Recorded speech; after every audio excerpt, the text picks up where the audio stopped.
Every family has dark secrets, Wednesday.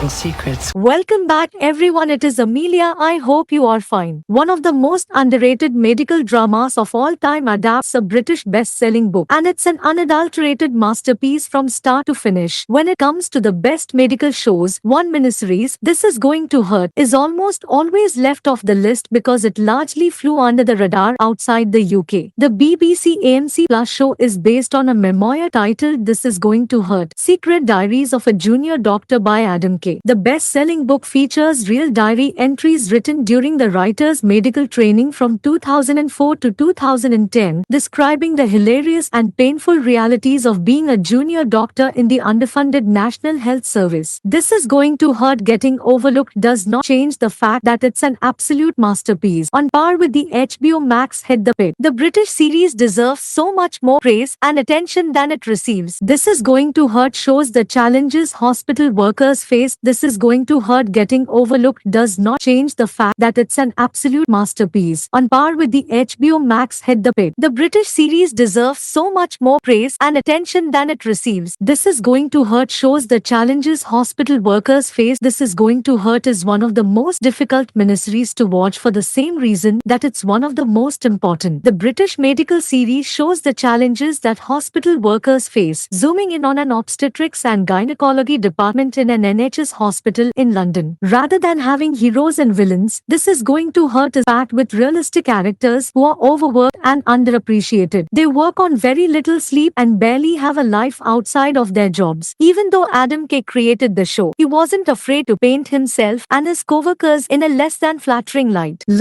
Adam, the main character, is an absolute A** hole, but he's also a product of the system he's working in. Others working with him are just as surly, sarcastic, and short with others. The one exception to this is Shruti Acharya, a resident who is trying to maintain her hope and optimism while working full-time hours in a broken system and studying for her licensure exams. The storyline of This Is Going to Hurt is heavy and painfully heartbreaking. There's no way to get around it. Whether it's This Is Going to Hurt in the UK or The Pit in the US, it's challenging to accept that the heroes we rely upon get so few resources and support. However, one characteristic makes the British medical drama easier to watch. This Is Going to Hurt has a dark comedy tone that makes the darkness a little easier to cope with emotionally. The show features plenty of dry humor moments. Adam frequently breaks the fourth wall to make meta-commentary, and actor Ben Whishaw delivers these lines with a perfect deadpan. Ambika Maud Shruti is also quite funny at times. This Is Going to Hurt holds an impressive 96% Rotten Tomato score, a 91% weighted score on Metacritic, and it won a whole slew of nominations and awards. Despite overwhelmingly positive reviews and accolades, This Is Going to Hurt remains an underrated gem of a medical drama because of its release timing and platform. The show was produced for the BBC and performed exceptionally well in the UK. However, it was only released in the US in mid-2022 on AMC+. The streaming site still isn't considered one of the 8 major streaming services, meaning most people didn't know it existed or had access to it. Even if they did have access, mid-2022 was still a little fresh after the COVID-19 pandemic for such a gritty and realistic portrayal of healthcare workers' plights. It didn't provide the escapism many folks needed. However, now that some time has passed since lockdown ended, it is a little bit easier to swallow the painfully realistic message of This Is Going to Hurt. Give me some ideas related to my video in comments below if you like this video, and subs for more upcoming videos.